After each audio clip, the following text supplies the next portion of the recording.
શીખવા માટે સરસ મજાની પ્રવૃત્તિ કરવાની રમતા રમતા વિજ્ઞાન એટલે કે ખગોળ વિજ્ઞાનને એસ્ટ્રોનોમી સાયન્સને આપણે સમજી શકીએ અવકાશ શાસ્ત્રને સ્પેસ સાયન્સ એમાં વિદ્યાર્થીઓને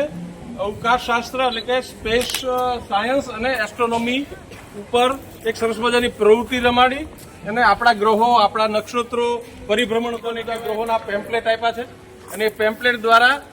નીચે માહિતી પણ આપી છે કે કયા ગ્રહ જવાનું છે તમને પરિભ્રમણ પણ કરાવવાનું છે અને તમને પરિક્રમણ પણ કરાવવાનું છે તો એટલા માટેનો આ કાર્યક્રમ છે તમે રમતા રમતા એસ્ટ્રોનોમીને બહુ સરળતાથી સમજી શકો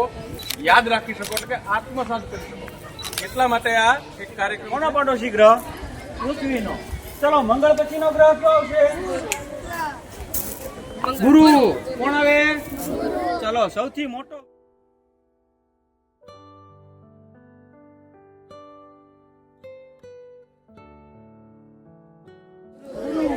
ગુરુ પછીનો ગ્રહ કોણ આવશે બાર નહીં તો આવી ગયો શનિવાર આગો છે છતાં સૂર્યનો પ્રકાશ પૃથ્વી પર આવતા માત્ર 8.25 મિનિટ એટલો માત્ર 8.25 મિનિટ થાય છે ને ના દરેક ગ્રહોને પોતાનું ગુરુત્વાકર્ષણ બળ છે એટલે પોતે પોતાની ધરી ઉપર ફરે છે ઈ સૂર્યની પ્રક્રિયા થાય છે ને કઈ પ્રક્રિયા કહેવાય